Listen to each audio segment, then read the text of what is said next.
Morning, good people.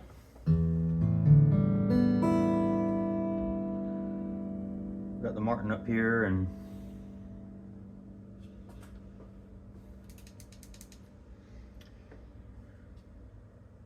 I want to fix the string issue here. I think if you look closely, for me it seems like the action's kind of high, and it's because if you look at the nut, or the saddle, sorry, the wound part of the string is actually on top of the saddle there, which I think is actually raising the action height of the guitar. So what I'm going to do is I'm going to actually add an additional little ball here on the next set of strings, and that will help bring it back and hopefully not be on top. So it's also time to change the strings. It's been about a year. String joys have held up really well. I've had a couple months there where I wasn't playing quite as much. You know, life happens. Do my best to not beat myself up about it, but you know, just living the dream in the summer in the Pacific Northwest, I guess, if you want to look at it that way. Being outside and in the sun and the good weather, you know. But let's get rolling here. We will be taking off the strings and then putting on the new strings, which I need to grab. Where are they?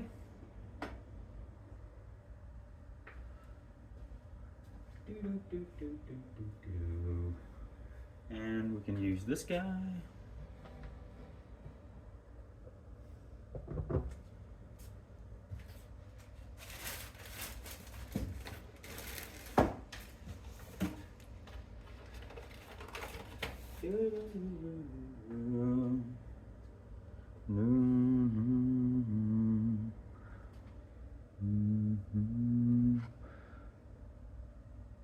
Whatever the right orientation is here. That way you can see there are 12 to 54s, phosphor bronze, just what they call the naturals.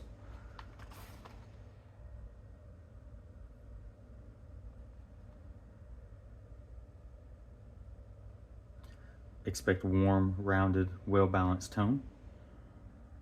And give me 1 second here. Let me turn off this fan.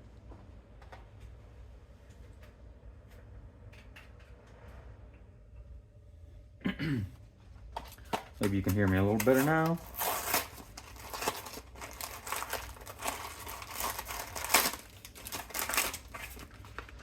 The one thing I don't know is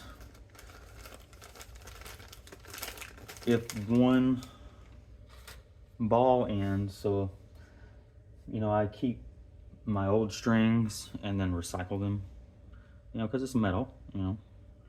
And so I've clipped off the ends off the d18 set, which is, you know, multicolored.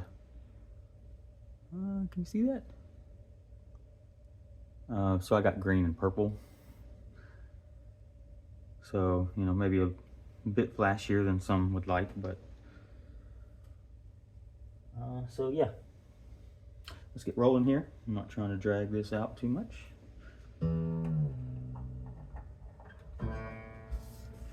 String changer.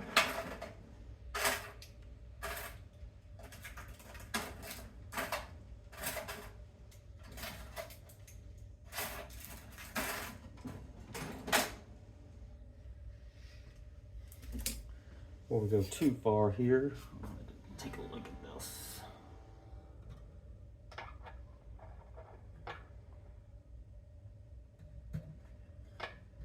Yeah, see, I would say we were at least 5. Because it used to be like 80 thousandths, and now it's sitting at like 90. And maybe even the E was a little higher than that. So definitely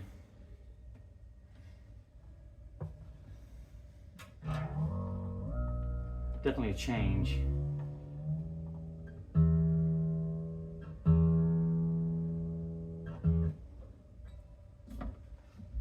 double check the neck.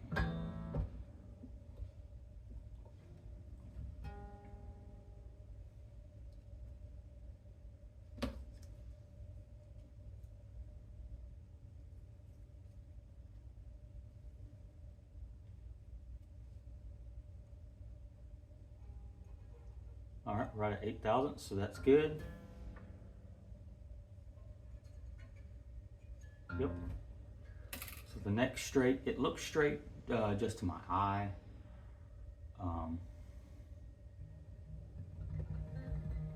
So no truss rod adjustment needed. It's really just the change, I think, in the top due to the, well goodness, I can't think this morning. The bridge doctor. So, you know, maybe the top is flattened a little bit, you know, which I would think would lower the action, but maybe that, you know, tilted the bridge slightly. It's hard to say. I mean, it certainly seems flatter. This is my string spacing rule. Yeah, there's definitely still a bow to it.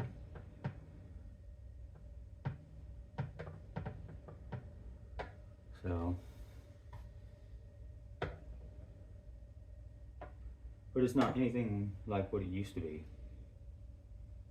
So that's kind of interesting. Bridge Doctor definitely changes the geometry and the pressure and how the guitar body deals with that. The Bridge Doctor's in the I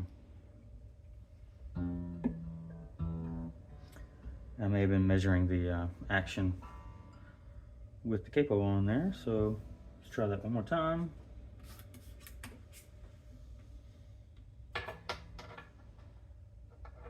Yeah, we're up to about 100 thousandths there on the E, 90 on the A, 80 on the E, the high E. So that's where it was.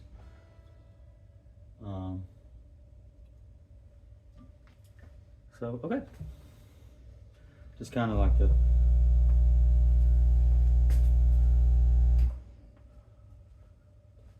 nerdy specs of you know, guitar setups and whatnot. So let's get these strings off.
Okay, so on this you have to feed the strings through here, so I'm just going to clip them.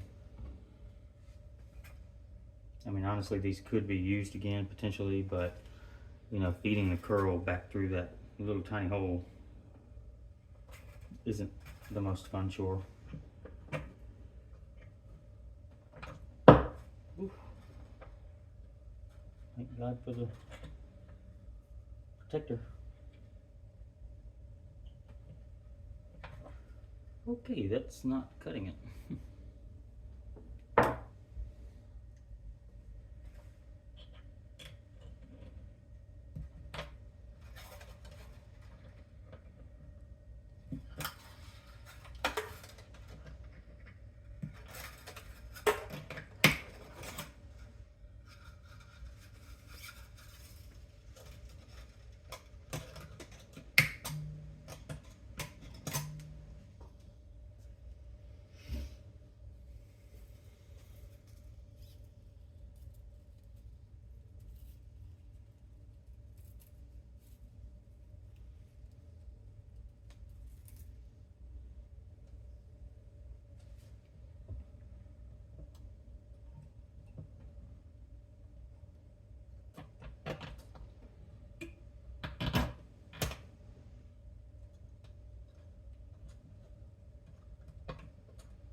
You can see how tricky it is to get these damn things out of here.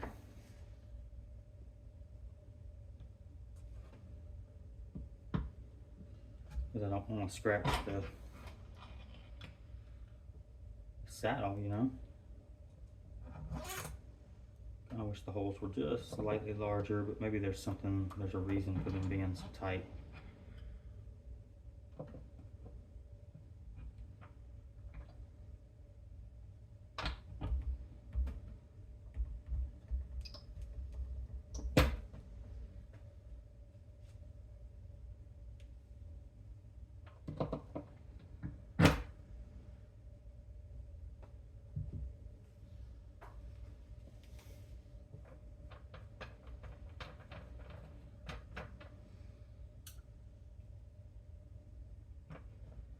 Looks like it was marred a little bit right there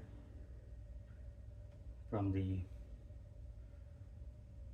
know, the string kind of like dipping into the wood there, pressure wise. Maybe it was hit or something like that. But I was going to take one of these little ferrules here, throw it in there.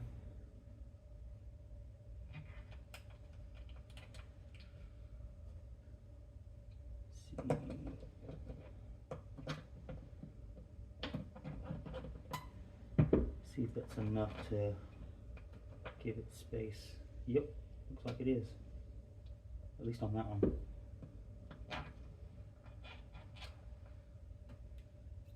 Okay. I mean, honestly, I could take and use these little gold ones here. I'm going to save those for the next round.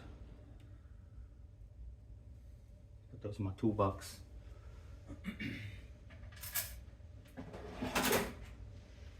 Make sure I close that door so that cat doesn't get to them.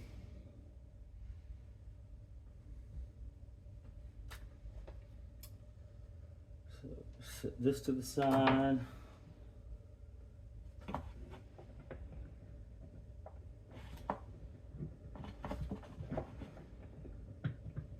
This thing's really, really loose there, so we're not actually getting any engagement.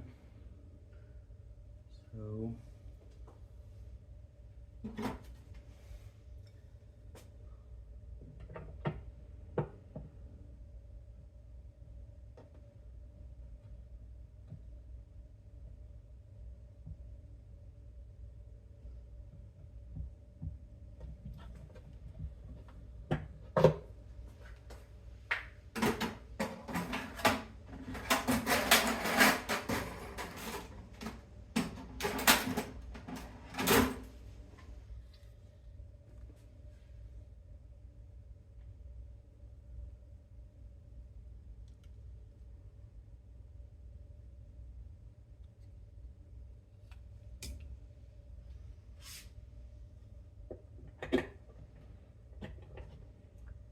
just tightening it a little bit until the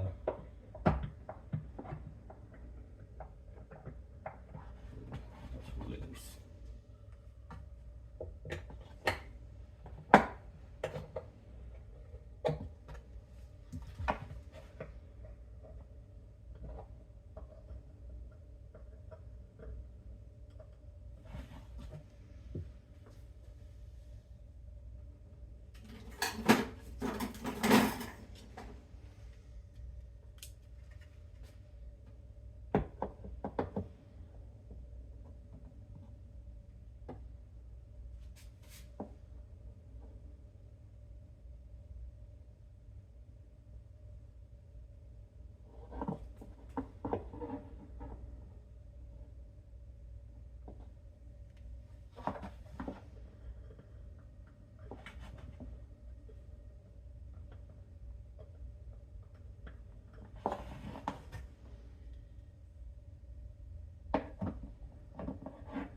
I'm sorry you can't see this part.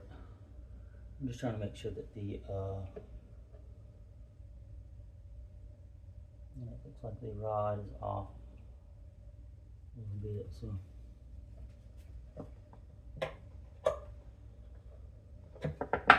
loosen that a little bit and see if I can adjust it to where it's more in the center.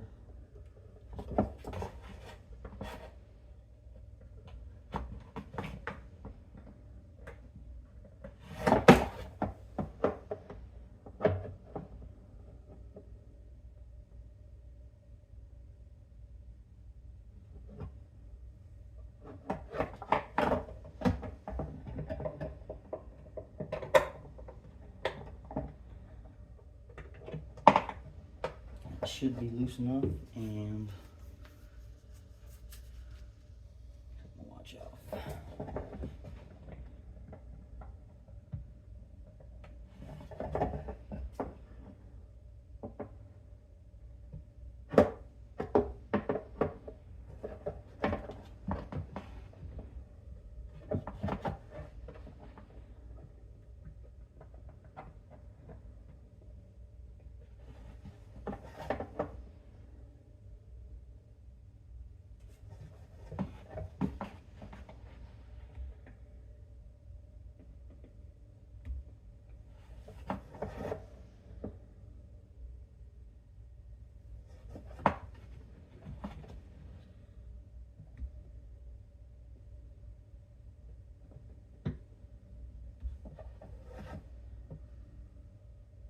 There we go.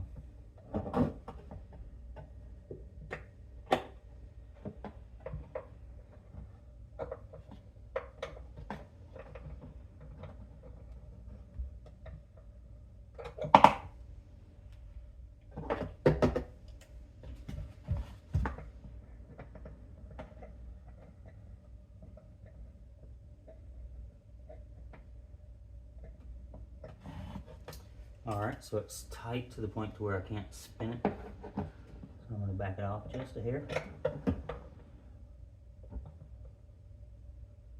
Kind of like an eighth of a turn.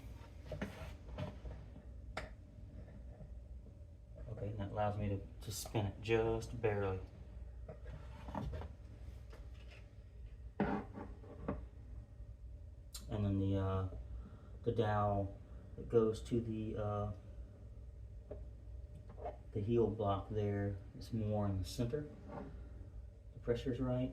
I'm going to try and tighten up these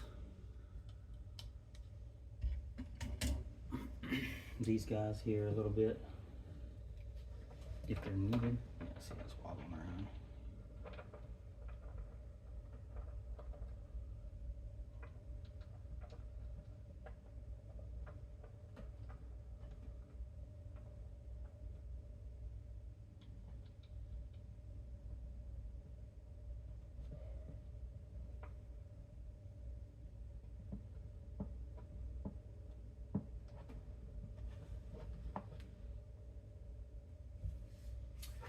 I do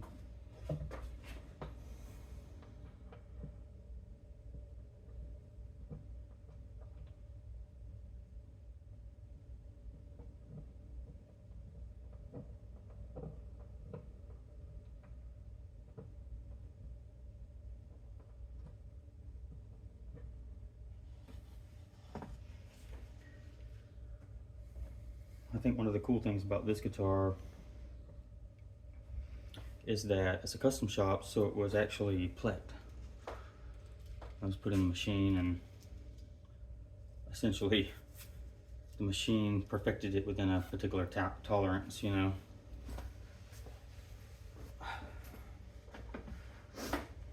And it's just been super stable.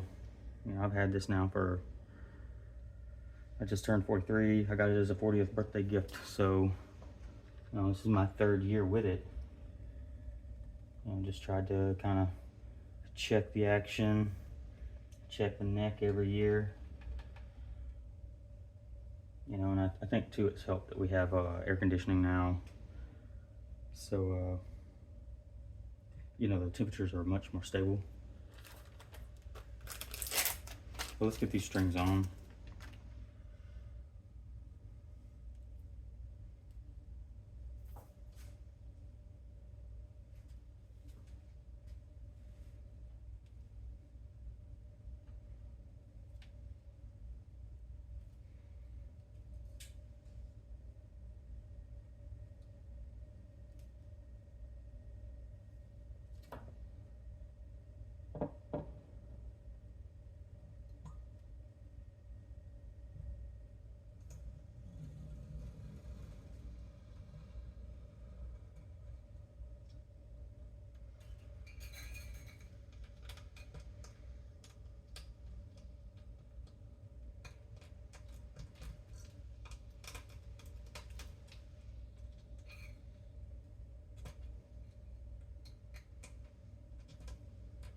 And that's definitely one of the more interesting things about these end pins here, you know, and how they are very, very, very tight, and sometimes it's really hard to get the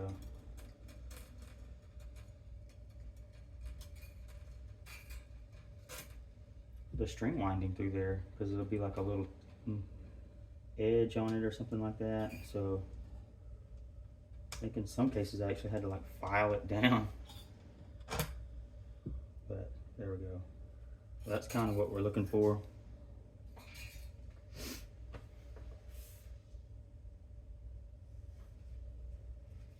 And there's my extra little ferrules, or whatever you want to call them.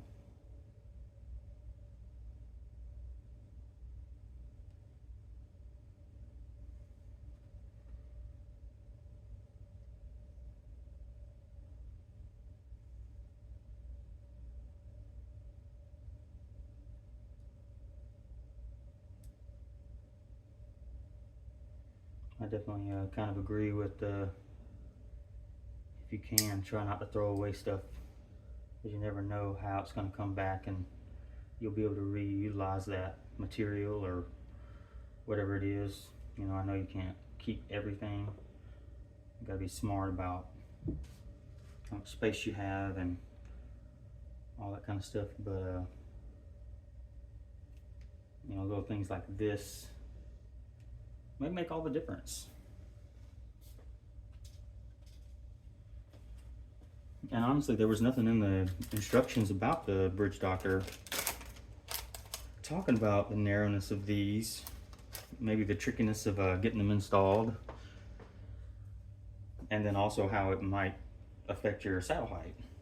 But excuse me, I guess that's why maybe they're expecting a luthier to do that. I'm not real sure, you know, who they expect to be installing those kits.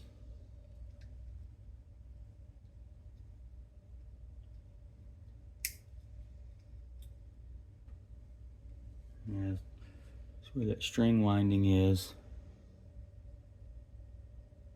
Sometimes there's like a little tip on it, so I'm just trying to cut that down, knock it down so it's more in line with the string.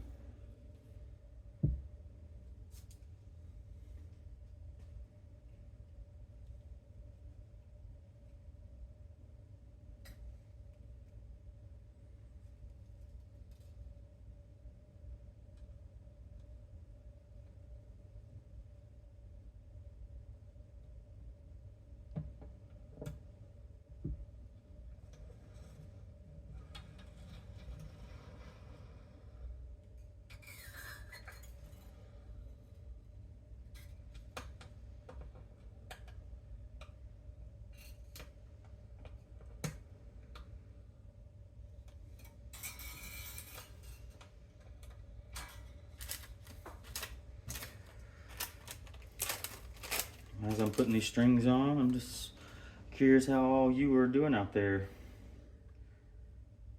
I've had a little bit of a hiatus and on the video production and stuff like that, and you know, I'm just feeling really grateful to have the darn near 200 subscribers to the channel. You know, it's kind of been a long road to build up to this, but I wouldn't want to, you know, create a channel in any other way. You know, I guess making like ridiculous content to get subscribers. I just really believe in the idea of the organic growth, word of mouth, you know, the quality of my work, you know, speaking for itself kind of thing, and or the customer service if I was to make a mistake, you know, just the approachability. Hey, something's not quite right, you know, would you be willing to look at this again? And you know, absolutely, of course I would love to do that, you know, because you know, this is your craft, your music, you know, you want your instrument to be right.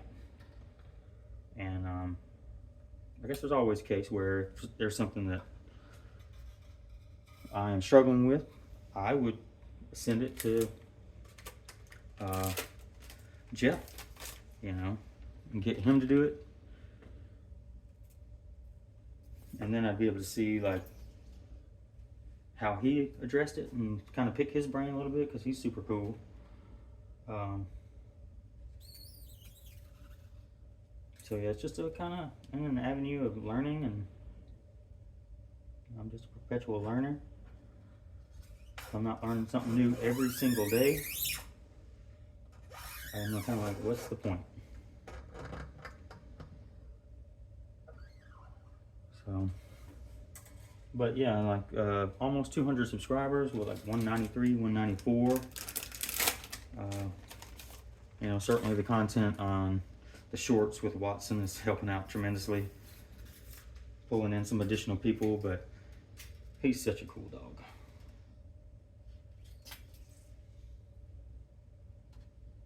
So I'm happy to get to share him, and I've been kind of tossing around the idea. There's a family member that we have, I'm not trying to mention names, that has a car that's just kind of been sitting. It's an old Mustang, a 69 Mustang. And I've been tossing around the idea of asking if I can see, because it's been sitting for, shoot, 20 years. I've never seen it drive. I've never seen it start. So it would be quite a cool project to get that thing running. It's a 6-cylinder Mustang. It's a, I think 4-speed, 3 or 4-speed manual. So it would be fun to drive, I think. But it's going to be kind of one of those run and drive videos. You know, can we get it running? Can we get it driving from its current condition? Assuming that that's even worthwhile. But from what I know of the car, I'm almost certain that it would be worthwhile and a fun project.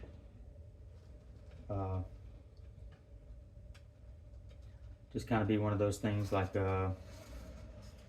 cleaning out the gas system, you know, because it's going to be all congealed and nasty and turpentine-y and that kind of thing. So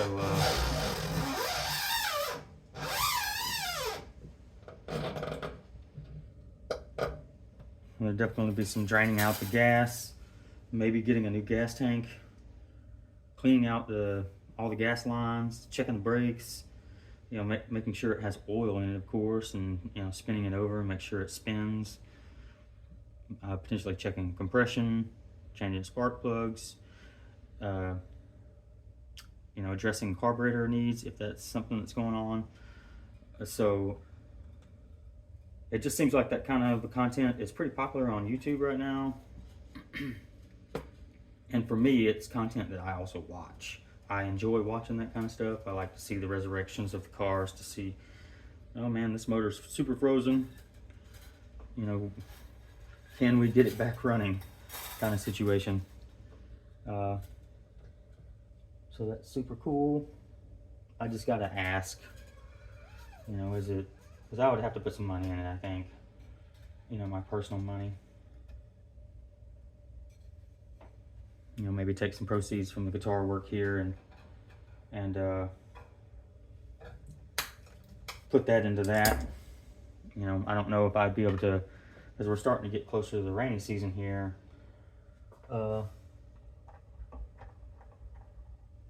I would want to get it towed and put in the garage here so I could have access to it over the winter and work on it.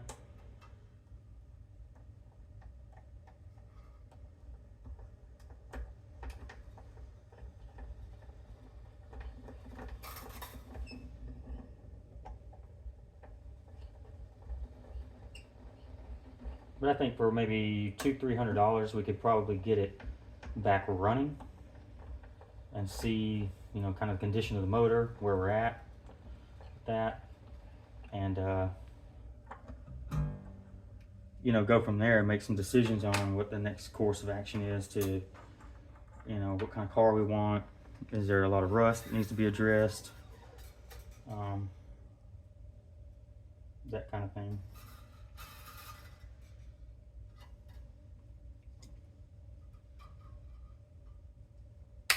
But if that's something that you would be interested in watching and seeing me do, definitely let me know.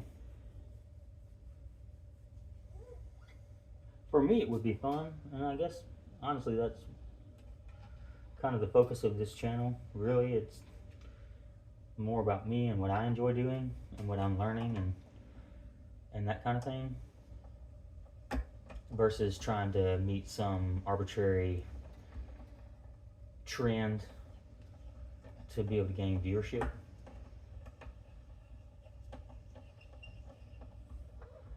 To me, that's kind of what makes all this worth it. If I was chasing some metric or, you know, something like that, I don't believe that this would be anywhere near as enjoyable. So that's just my thought process. You can take it or leave it.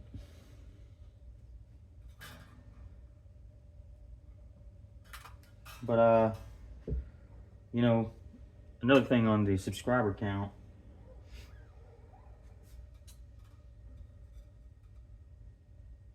I just wanted to say thank you for tuning in, for supporting the channel, which is supporting me. And you know, it's, without getting too overly, you know, in the weeds here, I just really appreciate it. You know, I've met some really cool people through my channel here, and in my kind of creation of my identity, if you will, within the guitar space on YouTube. Not that I'm known by any means, but maybe I'm known within the channels that I subscribe to.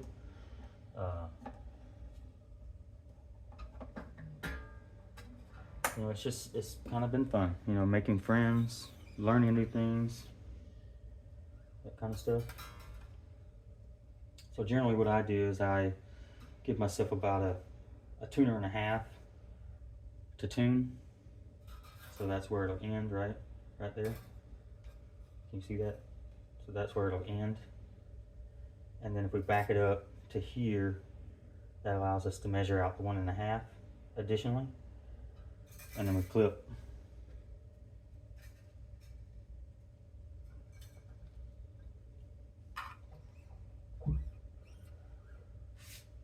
And then we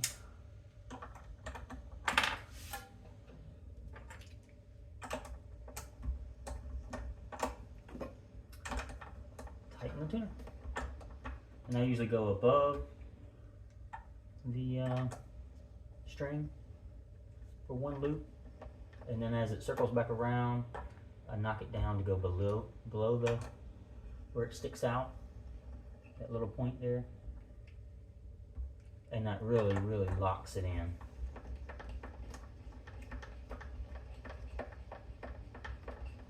Now, in my opinion, gives plenty of string to run down the tuning post to give the neck the, to help point the pressure back away. So if the pressure is down closer to the headstock, it's going to be less pull, so to speak. At least that's how I understand it.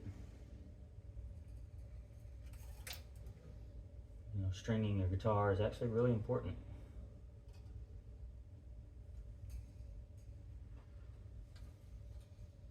On these little tiny strings, you can give yourself a little bit more because the buildup won't be as much on the tuning post. But it's really your E that's, your E, A, and your D especially is going to be pulling. These two are really going to be, yanking on that neck.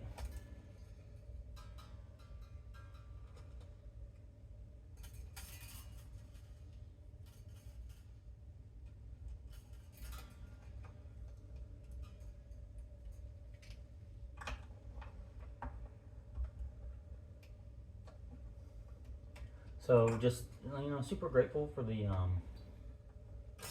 support in the channel and how it's growing, and just, it's kind of a humbling, honestly.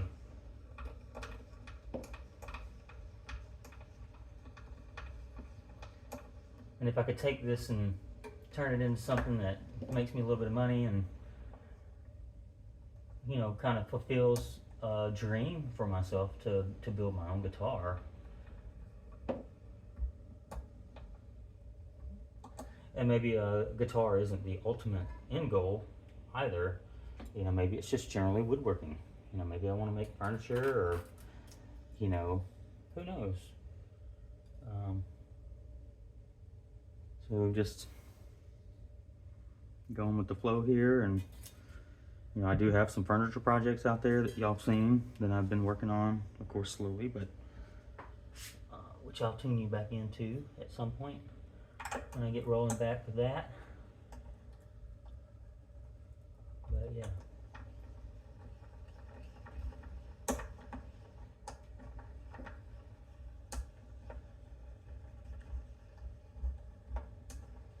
I hope this video finds you all well. Drop me a comment or a like or whatever it is that's easy for you and you feel like you can want to do. Let me know how you're doing. What's going on for you these days? If I've been missing your content or something like that, throw me a link on your video so I can watch it and keep up.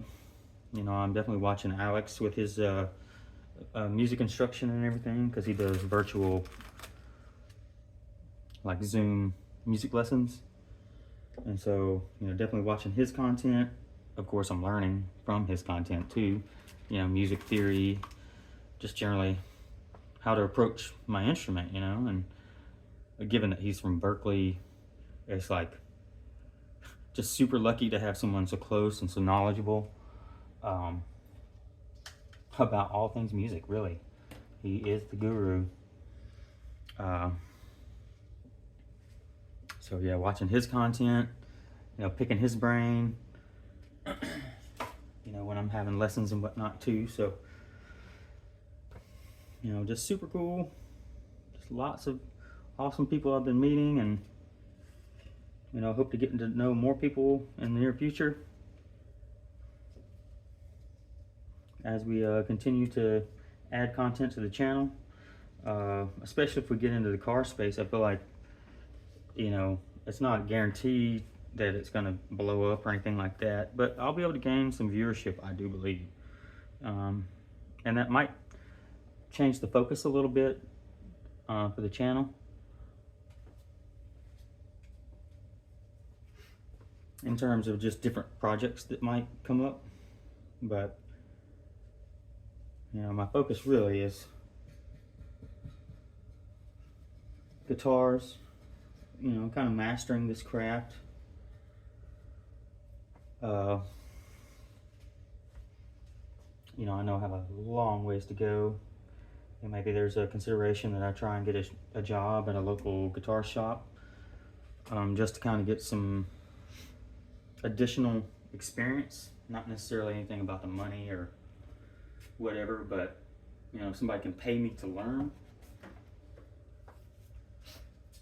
it seems like that would be a pretty good situation.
All right, so that's D.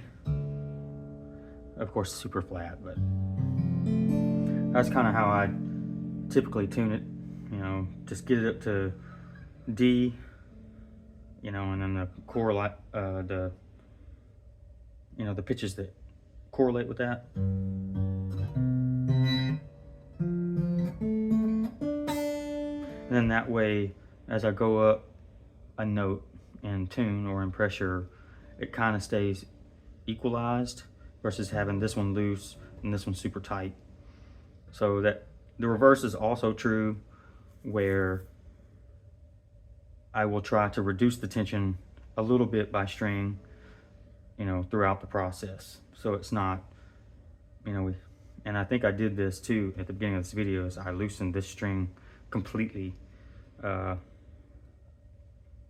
then I retightened it, and then I kind of loosened them broadly and then took them off. So I don't know if that really makes a huge difference overall, probably not, but at the same time, it's a nice instrument, and I try to take it easy with it.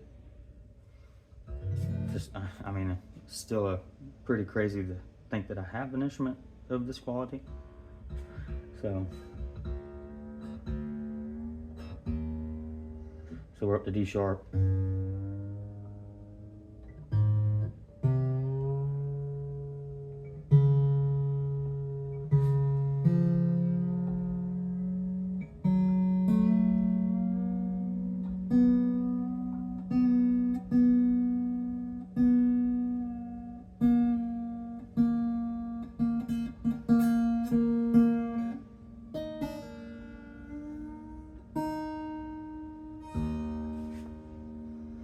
All right, so D sharp, so back up to E.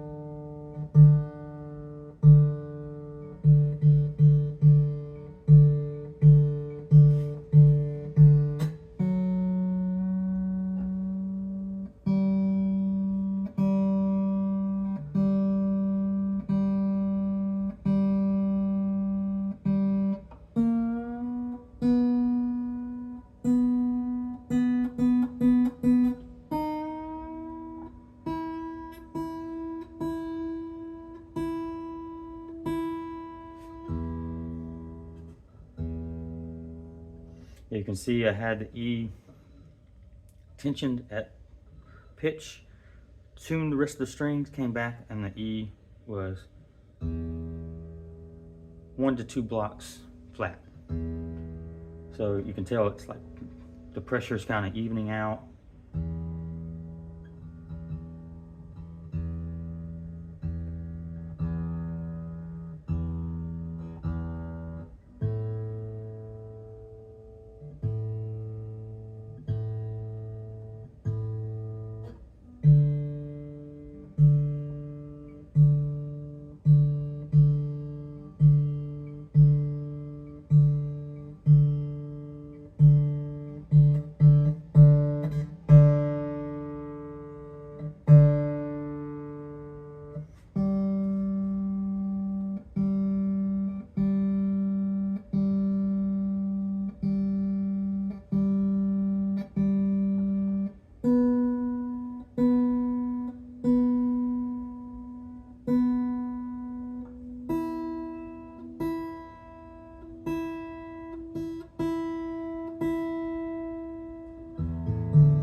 And as most of y'all know, the strings are going to stretch. I didn't stretch them. I don't normally do that too much, except on electrics. I just kind of let them organically break in through playing them.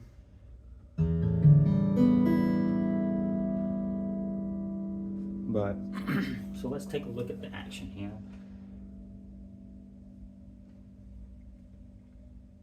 I'll show you here in just a second. Let's see.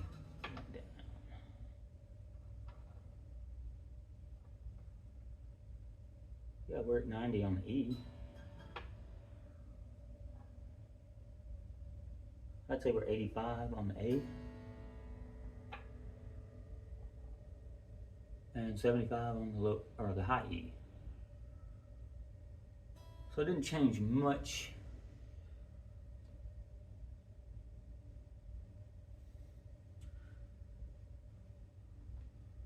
But to me, it definitely looks lower. Let's see, let's turn that off. And I will bring you a little closer here so you can kind of see what we did.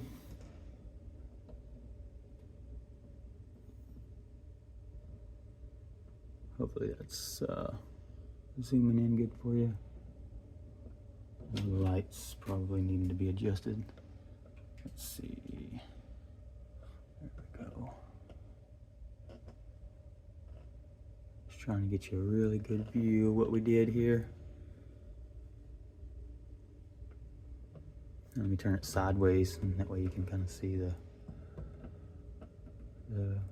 windings on the end of the strings and the space we take up with the extra, the green and the purple piece. So.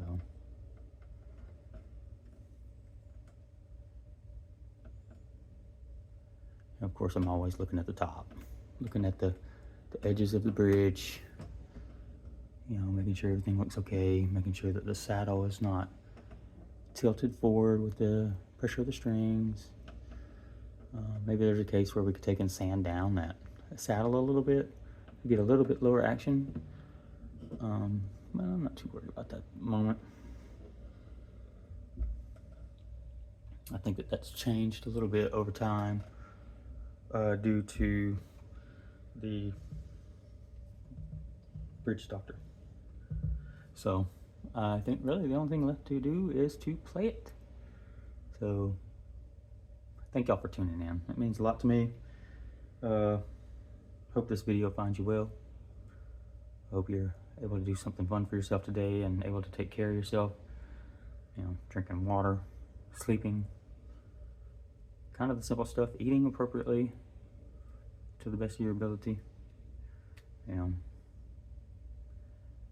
I'm just kind of a firm believer of I have to take care of me, I have to nourish me to be able to do my work, to be able to be there for other people that I love and care about.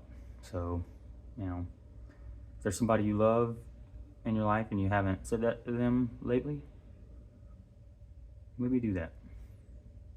All right. Cheers, people.